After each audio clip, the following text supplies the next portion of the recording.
Welcome to Love and Trauma, the real deal. I'm Danielle Sebastian, best-selling author, coach, and yes, I've been through the marriage trenches myself. This show is all about how to actually deal with trauma in relationships and make it work without losing your mind. If you're ready for honest talk, no fluff, and tools that cut through the noise, tune in because let's face it, love can be a bit of a mess, but it's a mess worth figuring out. This is Love and Trauma, the real deal.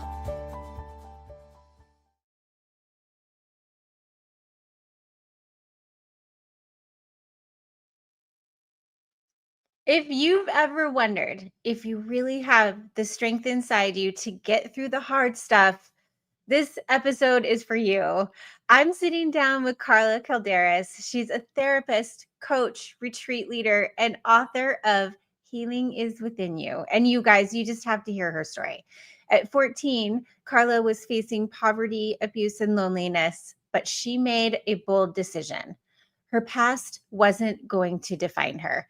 And that moment ended up shaping her entire life and career. She went on to become a teacher, a school counselor, worked in a psychiatric hospital, holding space for some of the most vulnerable patients. And in 2019, she opened Calderas Counseling, where she and her team helps teens, couples, and individuals through anxiety, depression, and life's toughest challenges. She also co-founded the Calderas Self-Care Center, creating retreats and workshops that give people the space to pause, reset, and heal. And through her coaching practice, she helps women move beyond survival into thriving.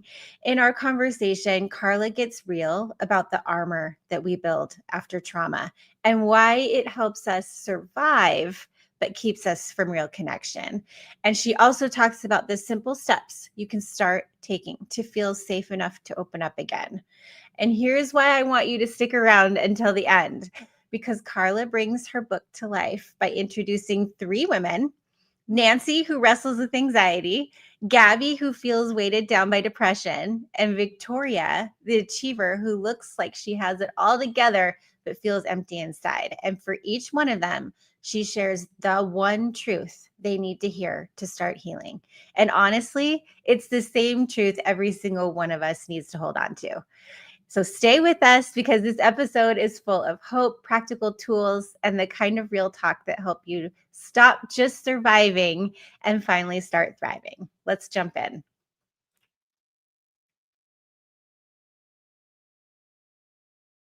I wanted to talk to you and start out this interview with, it sounds like your healing journey began at just 14 years old when Mhm. you turned to books as a way to Right, rise above trauma. Can right. you share what that season of like was like for you and how those books planted the seeds for the work you do today? Sure. So just thinking back, I feel emotional thinking back to when I was 14 because they were dark times in my life.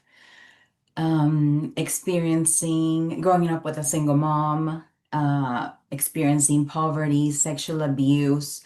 I feel like all of those moments and trauma just built layers that made me feel alone, sad, and just deeply hurt. So at that point in time, I got into a big argument with my mom and I decided to hurt myself and I took a box of pills. Nothing happened to me, everything was fine. It was just like painkillers, a whole box of painkillers, so nothing happened. Mhm.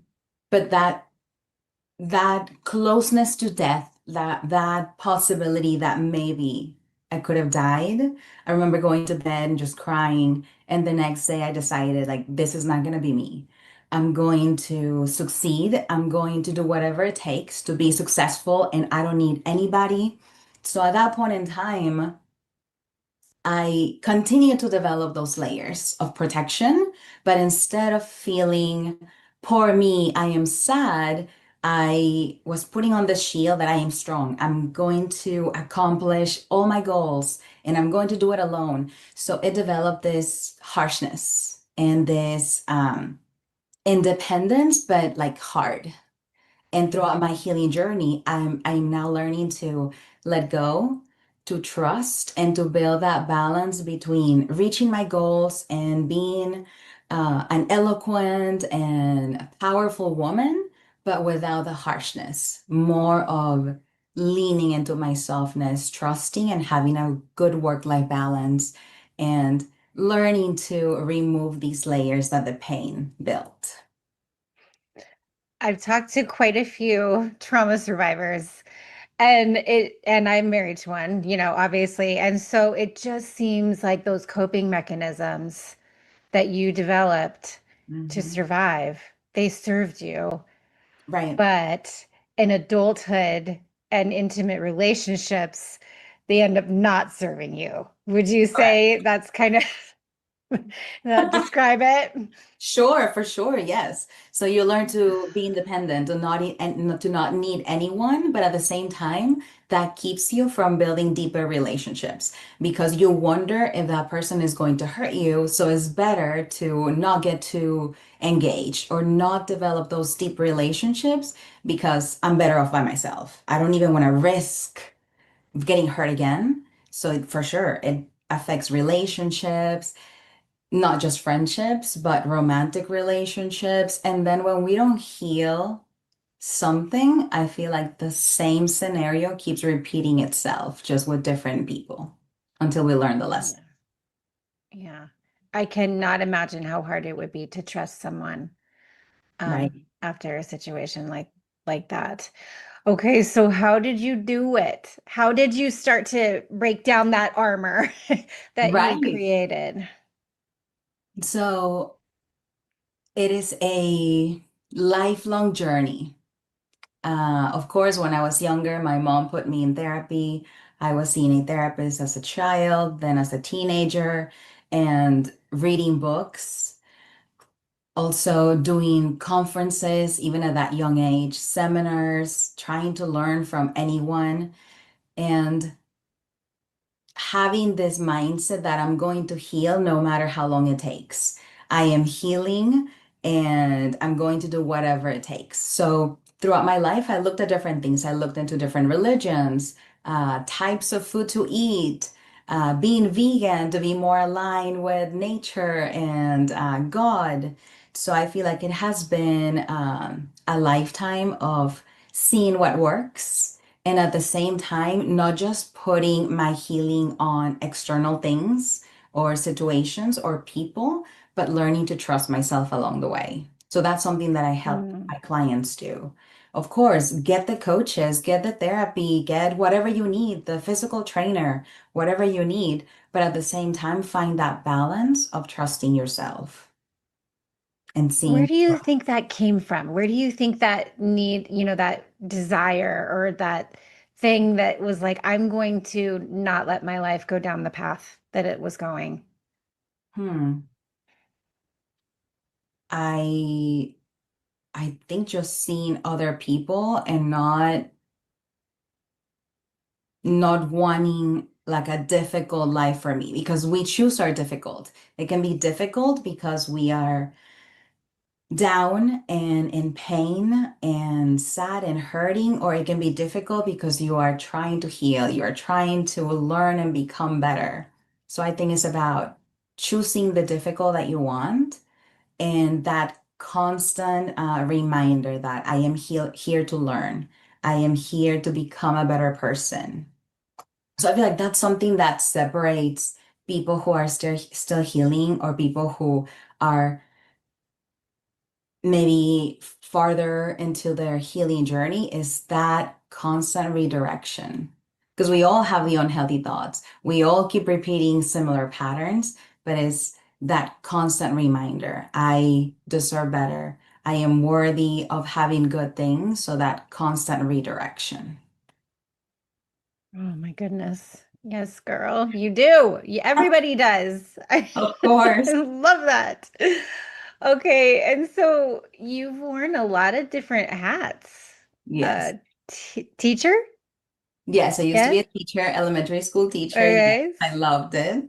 School counselor, Yes. psychiatric hospital counselor. I did work at a psychiatric hospital with clients who were struggling with schizophrenia, bipolar, severe depression. Yes. and therapist and now coach and author. Correct. Yes. Wow. Oh my gosh. Okay, so looking back, what was the turning point where you realized your calling was bigger than just one role? Yes. So I think throughout my life, but definitely in college, I knew my path was healing and helping other people heal, not just from learning about psychology and getting a master's degree, but also my personal experience and thinking that it could be a good example, that just I can be an inspiration to clients or to others. So I would say, even though it sounds like a lot, like teaching, school counselor, therapist, I feel like it's all within the same umbrella of healing. So to me, Okay. it's like I've been on this journey of healing myself and helping other people heal. It's just different branches of my work, but it's all the same to me. It's all Um, the same. Can we yeah. talk about the schools? Yes. What are we doing well, for these kiddos that are in traumatic homes, and what are we not doing well? Yes. I don't know how things are now, but I can speak about when I was a teacher in 2013 through 2013. 2016, 2017. Yeah. I think what we were doing well was incorporating social emotional learning. Just Okay. noticing that students need more than academics. They need to talk about their feelings. They need to learn how to communicate well. They need to learn how to make friends. So I think that's when it started, when I first saw other stuff, other things other than academics Yeah. incorporated into school. So I think that's something that's been going well. I have some clients who are teachers, and that seems to still be a pattern. They're still doing social emotional learning. Okay. Were we educating teachers about what to look for? Was that happening? Yes. I think right now, or in back then and right now, Mhm. we're seeing glimpses of what could be possible. So, like Okay. incorporating social emotional learning, training teachers. But I think at the core of everything is each individual has to do their own work. Each individual has to choose healing because you can bring all the materials for social emotional learning. You can increase teacher pay. You can train the teachers.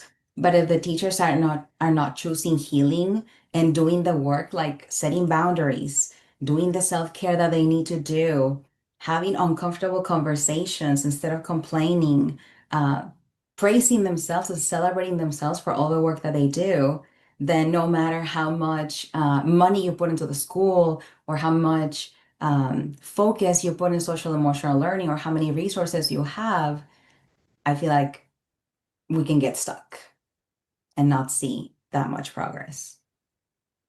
Yeah. So the burnout Right. is real. That's right. I think it's a combination of course, contributing to schools and having the resources, but also each teacher has to do their own work of healing boundaries, doing whatever they need to do to be the change they wish to see because it starts with them. Yeah. I understand what you're saying. Yeah. And Mhm. then your work in the hospital. Mhm.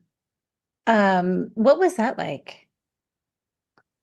It was challenging. It was rewarding, very rewarding, but at the same time, very challenging because it's one of the times where I felt that I was going against the current because Really? I would help the patients and do groups with them, do individual sessions with them. But the population that I was working with was low income. Many of them didn't have families, so they would go back home to care homes where they were not treated well. They were struggling with physical ailments, not being fed well, not being treated well. So it was really horrible conditions. So even though I was teaching them, supporting them, holding space for them, they would go back to these horrible situations. So it just felt Yeah. uh, very The sad. continuity of care Right, right. back to the real world is a struggle. Right. Oh, well, let's move into so what you're doing now, because I'm assuming you're seeing lots of good results with Mhm. that, and then we'll get into the book. So what are you doing now? So right now, I am a mental health therapist. I run Calderas Counseling, a counseling practice in Spring, Texas. We specialize in seeing teens, couples, individuals with anxiety and with depression.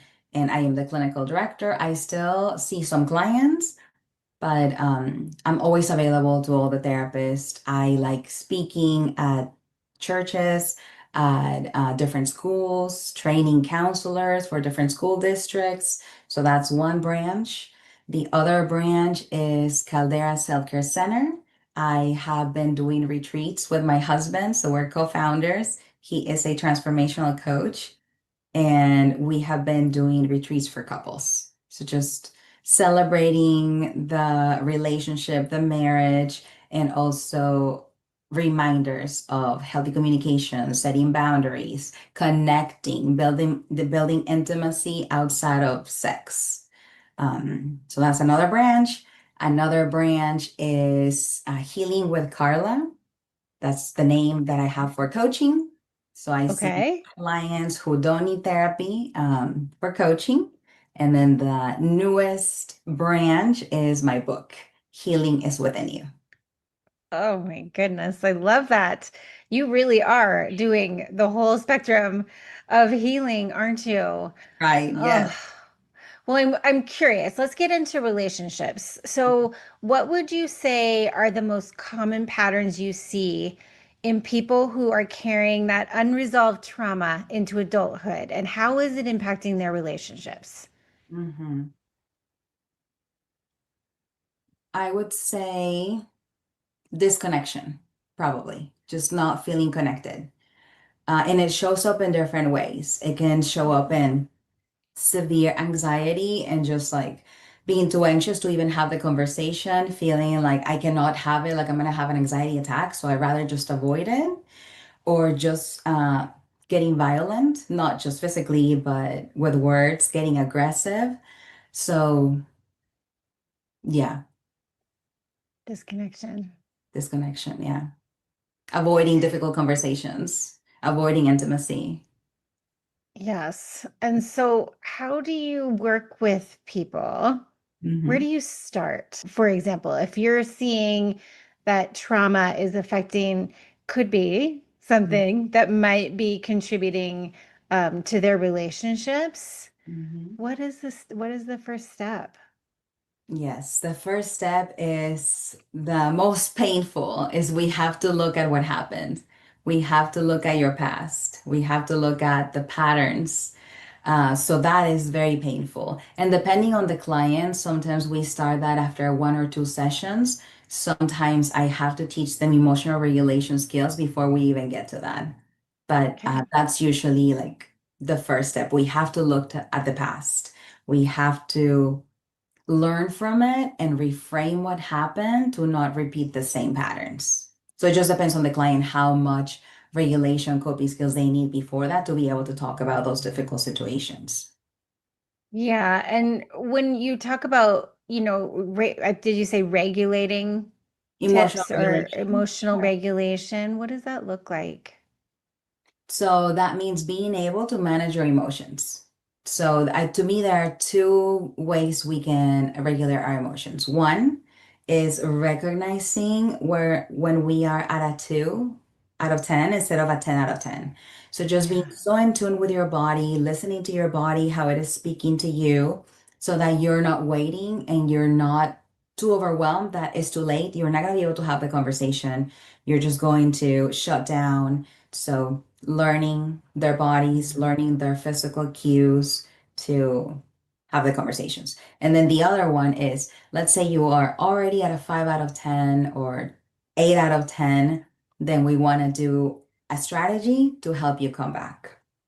Many times with Okay. trauma, it is removing themselves, spending time Mhm. alone, doing deep breathing, journaling, going for a walk, but removing themselves until they're able to regulate themselves. And I know this is very difficult with Mhm. couples because sometimes the partner wants to comfort them, like, oh, just tell me what to do. Like, I just want to hug you. Can I just like be with you? But that doesn't really help. They need to regulate themselves first, and usually happens by removing themselves. And then a lot of it is trial and error. And Mhm. I'm teaching them different skills, but they have to identify what's actually going to help them. Because sometimes I have some clients who are women and they want to try journaling, but then that just gets them more worked up, more angry, more upset. So maybe journaling when you're alone is not it for you. Maybe it is just deep breathing. Maybe it's going for a walk in nature or just sitting there under a tree. So it's a lot of trial and error and seeing what helps them regulate. Okay. Yeah, I love that. I definitely see that because I work with partners where there is sometimes we can try and push for resolution, right? We don't like the uncomfortableness of the silence and the pulling away, but that does serve a purpose for the person who is dysregulated.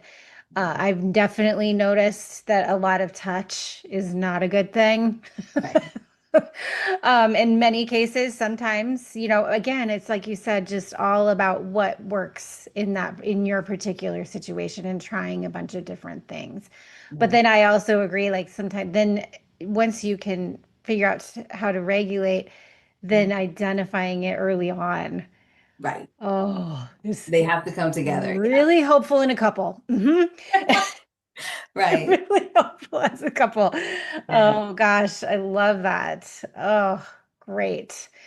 And so can you talk about, I'm interested in the difference between the therapy and Hmm. then the coaching Hmm. in your journey. What is the difference there?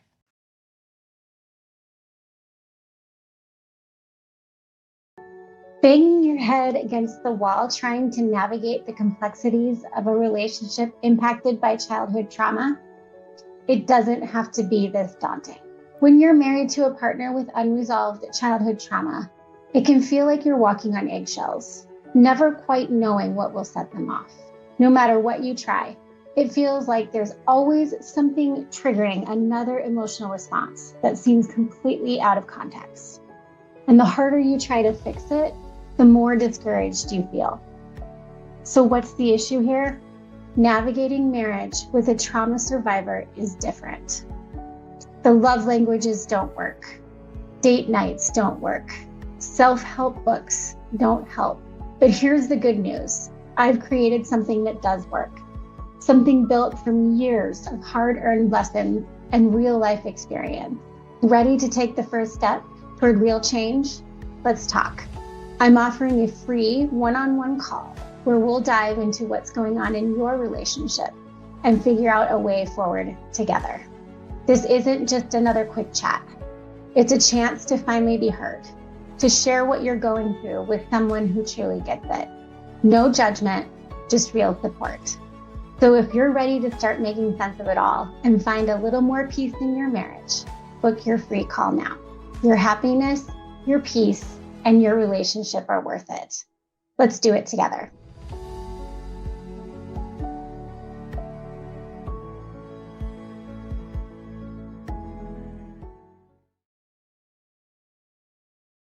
So therapy, I think of it like being medically necessary Okay. or helping clients because their problems, their difficulties are taking over their life.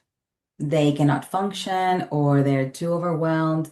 Their relationships are hurting or two or more areas of their life are really hurting and they're not Mhm. able to cope, not able to feel better, to see the light at the end of the tunnel. So that's when they need therapy. We usually start weekly, and my goal, I always tell my clients, my goal is that you don't need me anymore. My goal is that Okay. you get Yeah. better, you learn tools and skills, and we're going to extend the time in between sessions. So we're going to start once per week, then extend the time every 2 weeks, every 3 weeks.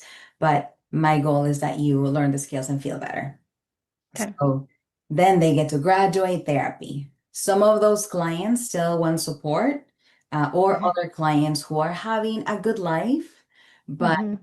maybe they know there's something more and they know maybe there's something I can improve in my life, but I don't really know. So sometimes Mm. I help them with finding purpose, aligning what they're doing with their values. And it's not like they're really struggling, but they just want a better life. So another way I think about it is like therapy, we're looking a lot at your past. We are, Healing, yeah, we're looking at right? your past to That healing heal. work. Yeah. Yeah. Yes, we're looking at the Okay. difficult moments, the trauma. We're going to process all of that. We're going to identify the patterns so that you don't keep repeating them along the way. And then Yeah. coaching for me is like some present things, like what's working, what's not working. Let's celebrate where you're at right now and still have goals to accomplish. So it's more present future. So let's do goal setting. Let's look at what other areas of Okay. your life could improve. Yeah. So from like, I need to survive, I need to be okay, to like, I want a life where I'm thriving. Oh my gosh, I love that. Oh, you really have done the whole healing, what, lifespan? Right, yes. Yeah, I'm going Oh, to turn 40 in a few months. So that's why I wanted like the book. I'm like, oh, that's you're like, like, I got it all.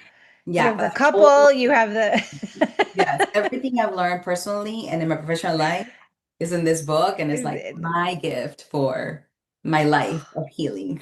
Oh my gosh, I just love it. And I'm curious about the retreats. So tell me about the couples retreats. Okay. What do you find? What would, if you were, what could give one, tool to couples that you Mhm. see consistently happening? What would that be, do you think? If I could only give them one tool, the tool will be Yeah, presence. Like it they would need be what? to be Presence. present. They need Yes. to be present. Yeah. You can talk about that in like one small way or big way. So to elaborate on that, they have to Yeah. be present when they talk to the other. And that goes as simple as like, can my body tell you that I'm interested in this conversation? Like, can I lean in? Can I look at you in the eye?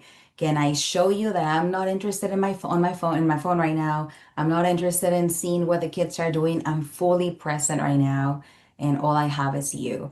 So presence in that way, we start with just 5 minutes per day. Like, can you just start 5 minutes of uninterrupted time, just being present? And then to make that bigger, it's like, do you have presence, not just for you, but do you have goals that are together that you align in? So, fully being present in that relationship without losing themselves, because that happens in couples as well. They, especially moms, sometimes they lose themselves. They become moms and wives. But what about me? What about Carla? What about Danielle? So it's about, can I be present in all different areas of my life or different roles in my life? Mm. I love that. I do have a question though, because I have noticed with my partner and then some of the other partners that I work with that the husband who's had trauma, Hmm. right? They have, I feel like we struggle because what can you just sit here and look at me?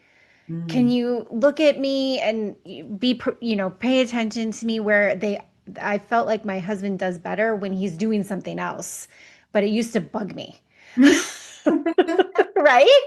Because I want the eye contact and all those things, but then I'm Right? like, you know what? It's okay. He's definitely paying attention to me. And so, but at the same time, he's, cleaning the counters or wherever or doing the dishes, and that made him more comfortable if having those conversations. Have you ever seen that? Yes. Um, Yeah. and it is to me about finding the balance. Yes. Like finding the balance Okay. between, okay, I this is agree. me, this is how I am, but I know that my partner loves this. I actually had a session a couple of days Hmm. ago. So I gave Hmm. the example of like, I love beans. I want my partner to love beans. I'm gonna feed them beans for breakfast, lunch, and dinner until they learn to love beans because I love beans. Yes. About that. Can I love beans and eat them and tell my partner all about my beans? But I know that I need to make eggs sometimes, or I need to make chicken and rice sometimes. So that's what it's about. Like, I know Yeah. I don't like engaging or too much physical touch because of sexual trauma or other trauma. So it's okay, but I'm gonna learn to maybe touch my partner once in a while, to just rub their backs sometimes. So finding that balance between this is me, these are my traumas and my patterns, but I also want to show love to my partner. Agree. Yeah, and it really helped when I was like, I just need to know you're hearing me, and he was able to. I really am listening, and he would be able to repeat back to me even if he was doing something else, and it just didn't look like I envisioned it sometimes, right? Like, Right. like, Right. like the books tell you to do, and that's Right. okay. That's Yeah. okay. It It's a works. learning It worked process, for that that. journey. Oh my gosh. Okay, well, now I want to talk about the book. That's Okay. so amazing. And it is called Healing is Within You. I have it right here. Healing is Oh, within. there you go. It's such an accomplishment. And Thank you. so it includes both blends your personal story with your professional expertise. Correct. Yes. So it So includes tell me everything I've what learned. inspired you? What inspired you with this book? Okay, so I thought about writing a book when I was in college. I Okay. would add a few things here and there, but I struggled with, do I want it to be like a story, like a lot of Ogmandino's books, like The Hmm. Greatest Ones in the World? Like he tells a story. Yes. So I was like, do I tell stories or do I just tell people these are the steps, these are the skills, these are the things you need to do? So I always struggle with that balance. So I got to an outline in a page and a half, and it sat there for many, many years. And this was in college, so this was like 2010, 2009. Okay. So then 2023 comes. I 2023. yeah, Okay. go to Summit of Greatness with Louis. Oh, Go there. yes. Yeah. And he is Okay. asking questions like, raise your hand if you've waited 5 years to do something. And of course, I'm raising my hand, 10 I years got to the do something. And by this chapter. point in time, it was more than 10 years. So I'm raising my hand, and then he's just talking about it.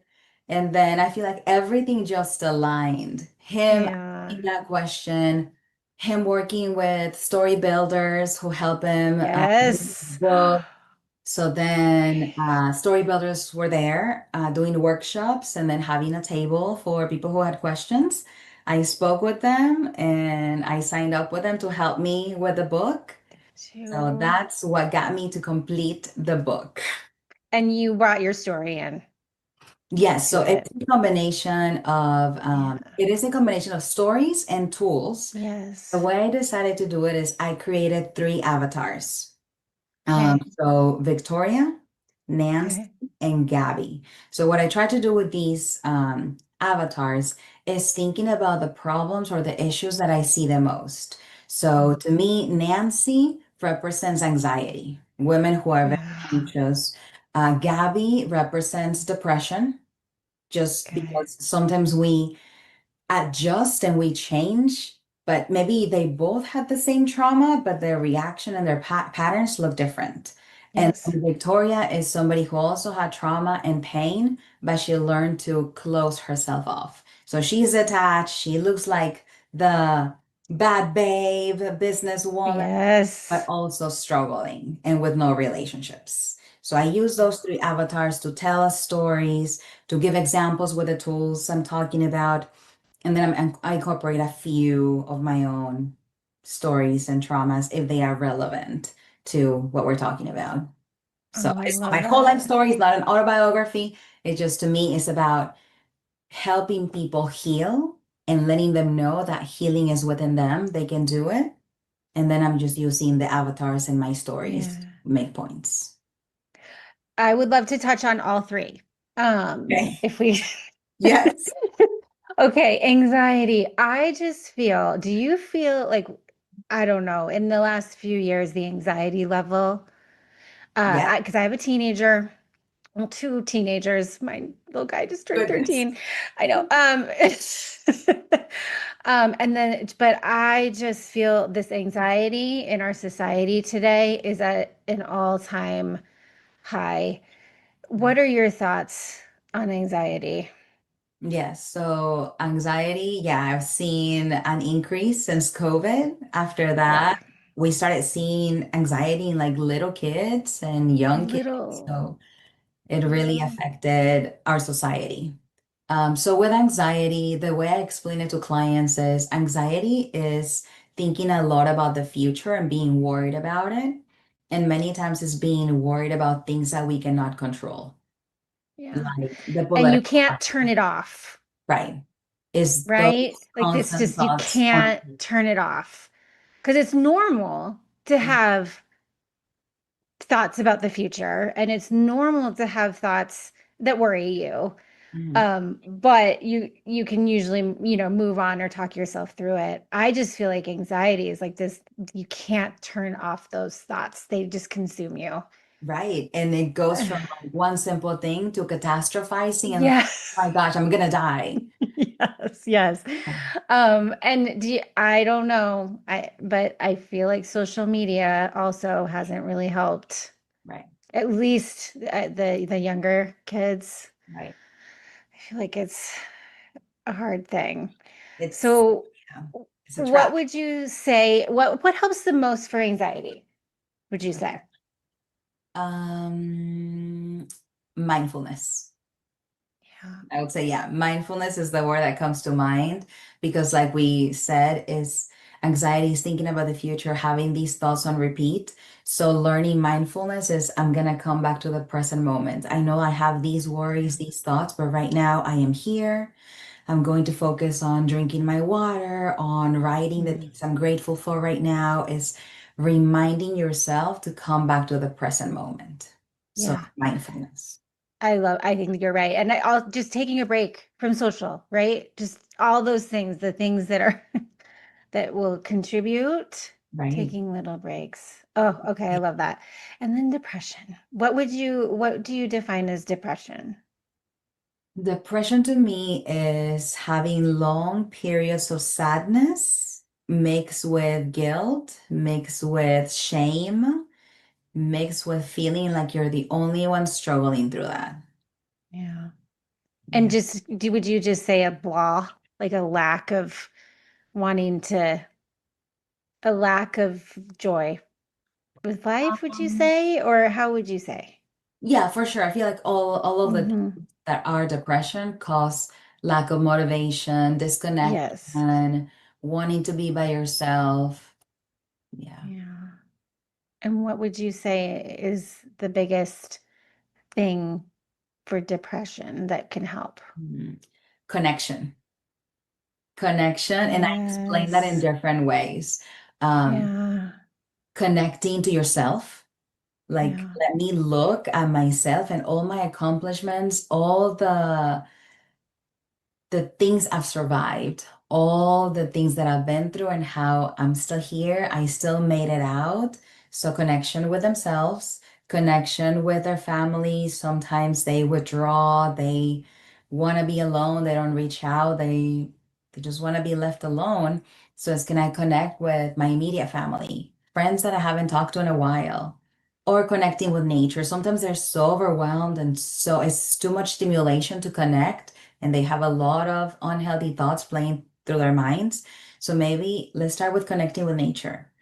Can you get a dog? Can you go on nature walks daily? But Mm. connection either to nature, to themselves, to family, to friends, or making new connections if needed. Yeah. I love that. That's so good. Okay, and then when the third one was Victoria, the yes. Victoria, Close the stuff. closed off. I'm like, how did you say it? Yeah. Has closed off one. Yes. Describe So, that. yeah. So Victoria has a lot of trauma, a lot of sexual trauma. And her mom never connected with her. So, to Okay. avoid more pain throughout her life, she learned to not build any deep relationships. She learned to be standoffish. I'm just going to focus on material things and being a badass and having the Mercedes, having the big apartment, having the jewelry, the purses, the shoes, all of that because it was too painful to build relationships. She didn't want to get hurt again. So then all her focus became on financial status, making more money, buying more things. Do you feel like it's also having an outward appearance of being fine. Right, for sure. Yes, so it's like I'm perfectly fine. Look, I'm driving this car. I have the newest purse and newest shoes, so I must be okay. I So it's must like be building okay. this mask and this shield that my life is perfect. I have it all together, but inside I'm dying and I feel inadequate and I don't feel good enough and I feel like I don't belong. And what would be the step for that poor person? Just kidding. But I mean, really, like, oh, how do you start breaking down those walls? Like, Right. Yes. mm, So what I have encountered in clients who are like that, uh-huh. like the biggest thing is self-love and self-forgiveness. Yeah. Yes. Yeah. So of course Yes. they can get the relationships or work on the connection, Connection, out on the mindfulness. be present. That's Hmm. beneficial. But Yeah. the deepest thing is going to be self-love because sometimes at the core, they blame themselves. They think, in this case for Victoria, like maybe I wasn't good enough. That's why my mom never loved me. Maybe I deserved to be raped. Maybe I deserve all that pain. So it's a lot of self-forgiveness and self-love. Yeah. I've even seen it, like, even when they start to realize that it wasn't their fault, then Right. they start going down this path of, well, why did they choose me? Yeah. Right. Which is just so heartbreaking. Mm, right. Oh, okay. Well, I love those. That is so amazing. And in the book, I think you talk a lot about learning from the past with compassion. Right. Yes. Tell me about that. Hmm. What I see is that many times with a difficult past, Mm. we want to forget it. We Yeah. don't want to think about it. We just want to pretend it's not there and move on. And nothing is going to get better unless we look at it. We open that box, we go through everything and are able to release it and look at it with compassion. So, what that looks like is forgiving yourself for anything that happened, building the empathy and the compassion that people have their own journey. So, not taking it personally. I give some examples with my mom, for example, that she was Mhm. very hard on me, and I felt like I always had to do more. So, learning to reframe the past to, like, in her own way, my mom was telling me, like, I know you're capable of more. I know you can do more. So, it's like changing that story for something that feels good and feels empowering instead of feeling like a victim. Yeah, Yeah, I just feel like so many people are so hard on themselves, right, and have just no compassion for themselves and what they've been through. So for someone who's stuck in those in one of those avatars or others that we've discussed, because there are definitely others, right. what's the one truth you want them to hold on to? I want them to know that they are capable of healing. It is going to be a journey, but they're capable of it. They are strong and that they are already whole. They already have that peace, that serenity, that light inside of them. So it's not about what else can I add to my life? What else can I have? What else can I build? But maybe what layers can I keep shedding to go back to my true, beautiful, amazing, full of light, full of joy self. I love that.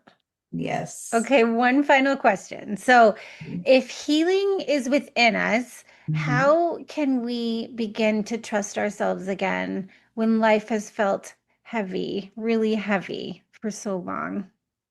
Yes. It is a probably lifelong journey.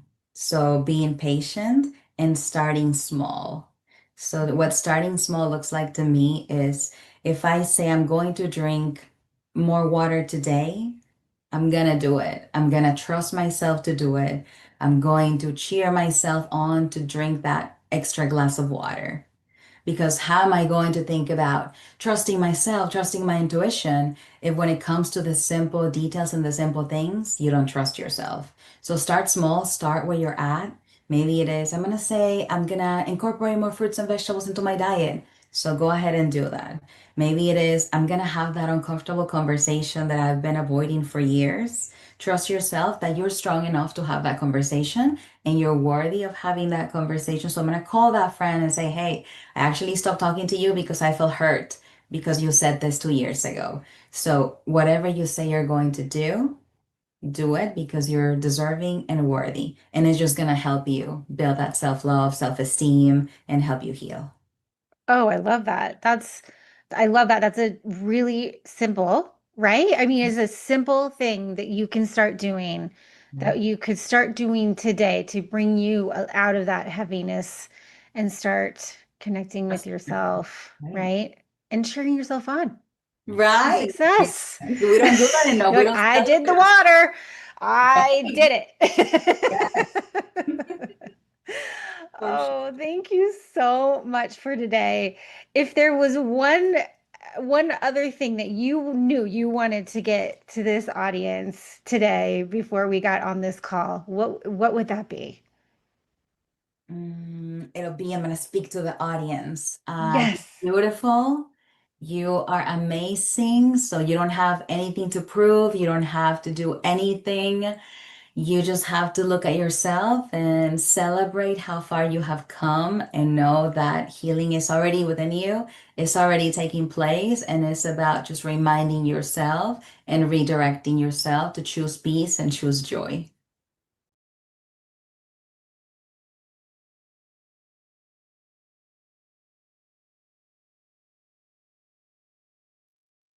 I told you that this conversation with Carla was going to be powerful. So let's wrap it up with the real deal, my three biggest takeaways that I want you to actually start trying this week. Number one, healing starts with looking at the past with compassion. Like Carla said, you can't just shove it in a box and hope that it goes away.